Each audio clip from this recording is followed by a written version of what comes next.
Hi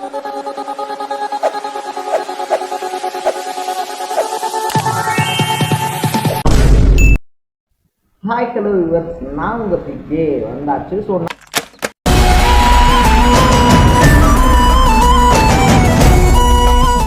நம்ம இன்னைக்கு இந்த வீடியோவில் எந்த விஷயத்தை பற்றி பேச போகிறோம், யாரை பற்றி பேச போகிறோம் அப்படின்னு சொல்லி கேட்டோம் அப்படின்னா, அதிமுக 2 கட்ட வேட்பாளர்கள் பட்டியலை வெளியிட்டுருச்சு. திமுக என்ன வந்துட்டு வேட்பாளர்கள் பட்டியலையே வெளியிடலையே அப்படின்னு சொல்லி எல்லாரும் பேசிக்கிட்டு இருக்கும்போது, ஒட்டுமொத்தமாக வந்துட்டு பார்த்தோம் அப்படின்னா திமுக போட்டியிடக்கூடிய தொகுதிகள், கூட்டணி கட்சி போட்டியிடக்கூடிய தொகுதிகள் அப்படின்னு சொல்லிட்டு தொகுதிகள் ஒதுக்கீடு மட்டும் இல்லாமல் வேட்பாளர்களையும் அனௌன்ஸ் பண்ணியிருக்கு திமுக அப்படின்னு சொல்லலாம். ஸோ அதிமுக சார்பில் வந்துட்டு பார்த்தோம் அப்படின்னா முன்னாள் அமைச்சர்கள் அப்படின்னு சொல்லப்பட்ட ஒரு 13 பேருக்கு வந்துட்டு மறுபடியும் சீட்டு வழங்கப்படல. முன்னாள் அமைச்சர்கள், சிட்டிங் எம்எல்ஏஸ் அப்படின்னு சேர்த்து.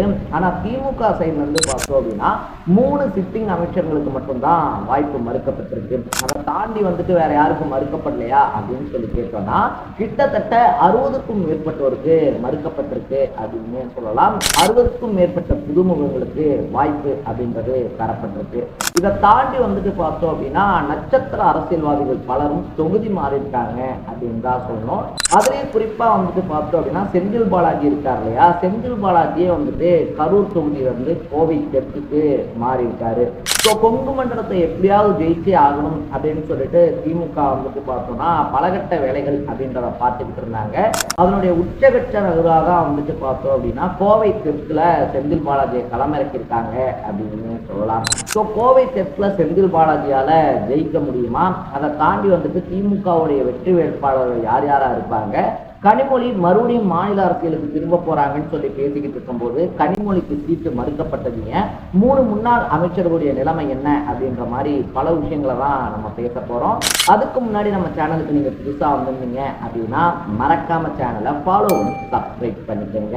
ஃபர்ஸ்ட் ஆஃப் ஆல் வந்துட்டு பார்த்தோம் அப்படின்னா எல்லாத்துக்குமே ரொம்ப பெரிய ஷாக்கிங்கான நியூஸ் என்ன அப்படின்னு சொல்லி பார்க்கும்போது, ஒரு 6 மாசத்துக்கு முன்னாடியில இருந்தே வந்துட்டு பார்த்தோம் அப்படின்னா கோவை தெற்குல செந்தில் பாலாஜி இருக்கார் இல்லையா, அவர் களமிறங்குறாரு அப்படின்ற நியூஸ் ஸ்ப்ரெட் ஆகிட்டு இருந்துச்சு அப்படின்னு தான் சொல்லணும். ஸோ அந்த டைம்லேயும் வந்துட்டு பார்த்தோம் அப்படின்னா செந்தில் பாலாஜி இருக்கார் இல்லையா, இல்லை கரூர் மக்கள் தான் வந்துட்டு என்னை ஜெயிக்க வச்சு இந்த பதவி இதெல்லாம் கொடுத்தாங்க, அதனால கரூர் மக்களுக்கு என்னுடைய இதயத்தில் எப்பயுமே இடம் இருக்கு, டெஃபினட்டாக வந்துட்டு பார்த்தேன் அப்படின்னா நான் கரூர் தொகுதியில தான் நிற்பேன் அப்படின்ற ஸ்டேட்மெண்ட்லாம் கொடுத்துருந்தாரு.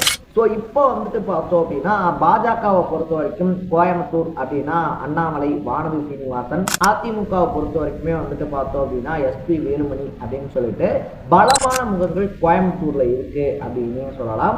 அதனாலதான் வந்துட்டு பார்த்தோம் அப்படின்னா அந்த கொங்கு மண்டலத்துல 10 தொகுதிகள்லயும் அதிமுக தொடர்ந்து ஆதிக்கம் செலுத்திக்கிட்டு இருக்கு. ஸோ கடந்த ஒரு 25 வருஷமாவே வந்துட்டு பார்த்தோம் அப்படின்னா எல்லா எலெக்ஷன்லயும் 2க்கும் மேற்பட்ட தொகுதிகளை கொங்கு மண்டலத்துல திமுகவால ஜெயிக்க முடியல அப்படின்னு சொல்லலாம்.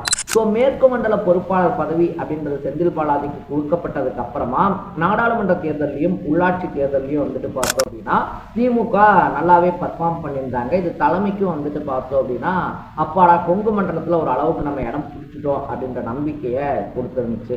ஸோ வரக்கூடிய தேர்தல் வந்துட்டு கொங்கு மண்டலத்தில் ரொம்ப டஃப்பாக இருக்கும் அப்படின்றதுனால அதிமுகக்கு எஸ்பி வேலுமணி மாதிரி திமுகலையும் ஒரு முகம் வேணும் அப்படின்னு சொல்லிட்டு தலைமை நினைச்சிருக்காங்க. அதனாலதான் வந்துட்டு பார்த்தோம் அப்படின்னா நீங்க கோவை தெற்குல போட்டியிடுங்க அப்படின்னு சொல்லிட்டு செந்தில் பாலாஜி அறிவுறுத்தப்பட்டிருக்காரு அப்படின்னு சொல்லப்படுது.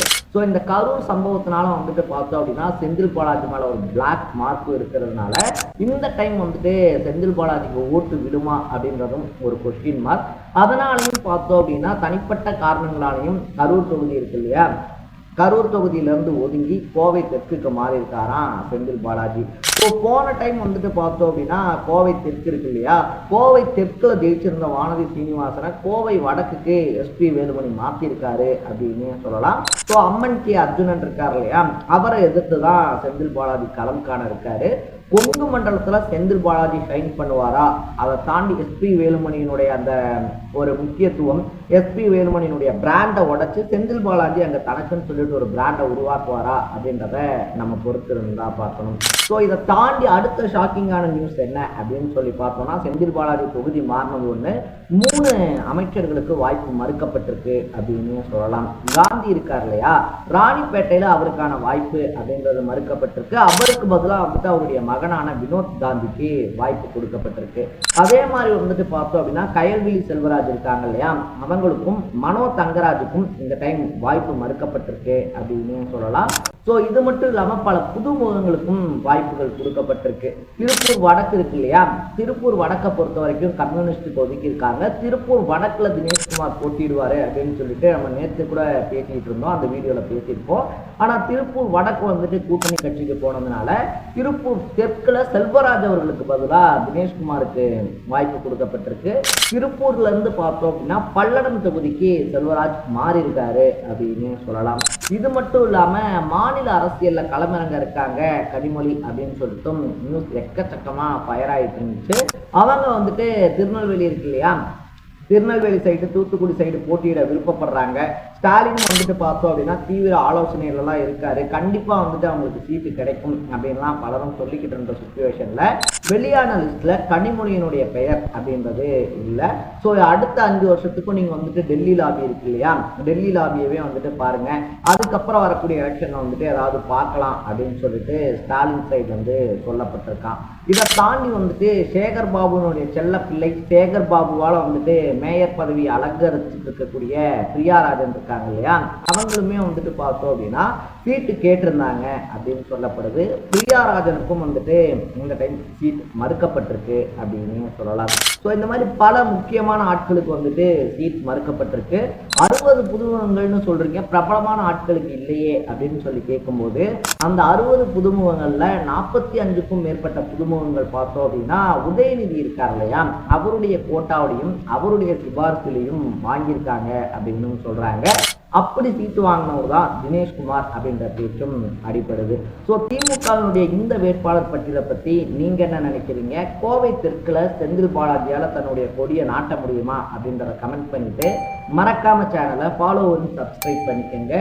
நாளைக்கு இதே மாதிரி இன்னொரு இன்ட்ரெஸ்டிங்கான வீடியோட சந்திக்கலாம். டாடா, பாய் பாய்.